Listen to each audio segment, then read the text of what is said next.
அம்மாடியோ ஆத்தாமாரே எல்லாரும் வாரியலா, நான் சப்பாத்தி பண்ணி சொரக்கா பொரியல் பண்ண போகிறேன், பார்க்க வாரியலா. மணி 12 ஆனா என்ன 11 ஆனானா எங்கள் வீட்டுக்காருக்கு சப்பாத்தி தான் வேணுமாண்டி. இந்த கதையை கேட்டுக்கங்க. அதுக்கு பூண்டு எடுத்துட்டேன், வெங்காயம் எடுத்துட்டேன், தக்காளி எடுத்துட்டேன், பச்சை மிளகாய் எடுத்துட்டேன், சொரக்காய் எடுத்துட்டேன், மாவை எடுத்துட்டேன், ஒரு சட்டி நிறைய தண்ணி எடுத்துட்டேன், உப்பை தட்டி சப்பாத்திக்கு ருசியும் கூட்டிட்டேன். இப்போ தண்ணியை ஊற்றிட்டேன். யாரும் பார்க்கலன்னா நான் குத்தக்காரி இல்லை, அவ்வளோதான். அப்படியே எல்லோரும் வரிசையில் நில்லுங்க, மாவை பிசைஞ்சிட்டு பார்க்குறேன்.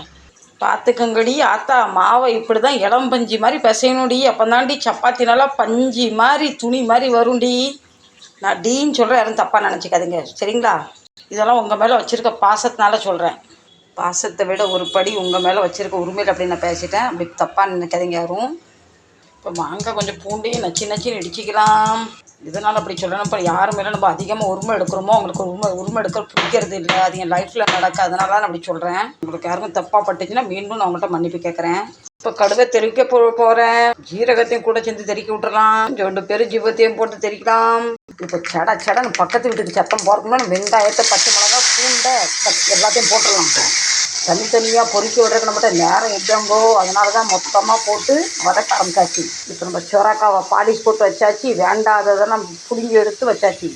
உப்பு அப்படியே கொட்டிடுவோம். இப்போ நான் பாதி சொரக்காய் தான் கட் பண்ணியிருக்கேன், பாதி நாளைக்கு பருப்பு கூட்டு பண்ணால் நல்லாயிருக்கும். இப்போ நைட்டுக்கு குறவா போதும். அடிக்கடி இந்த மாதிரி நீர் காய் சேர்த்துக்கோங்க, உடம்புக்கு ரொம்ப நல்லது. வேண்டாத கொழுப்புலாம் குறையும் இந்த காய் சாப்பிட்டா. வேண்டாத கெட்ட நீர்.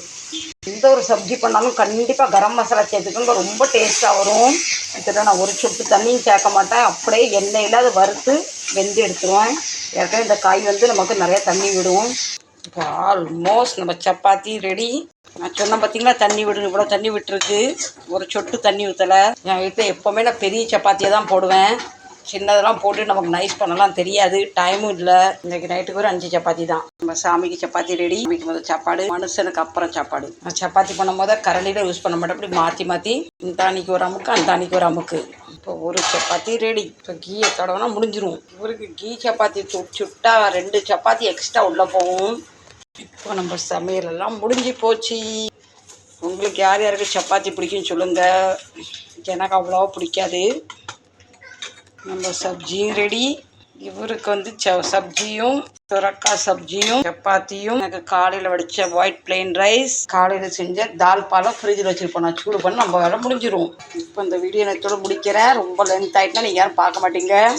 தங்க குட்டி அம்மா பாருங்கள், நான் எந்த ரூமில் இருக்கணும் அங்கே மட்டும் தான் லைட் போடுவேன். எல்லா லைட் எல்லாம் வேஸ்ட்டாகும். இப்போ மணி எத்தனை காட்டுறேன். மணி பாருங்கள் 11:15 நைட்டு. ஓகே சரி ஃப்ரெண்ட்ஸ், என்னோடய நைட்டு டின்னர் இப்படி தான் சிம்பிளாக முடிச்சாச்சு. உங்கள் வீட்டில் என்ன சாப்பாடு சொல்லுங்கள். மறக்காமல் சப்போர்ட் பண்ணுங்கள், மறக்காமல் லைக் பண்ணுங்கள், மறக்காமல் சப்ஸ்கிரைப் பண்ணுங்கள். மீண்டும் நல்ல பதிவில் சந்திக்கிறேன். எல்லோருக்கும் சப்பாத்தி பிடிக்கணும், வாங்க நம்ம சிம்பிளான சாப்பாடு சாப்பிட்லாம். Tata bye bye, see you, bye.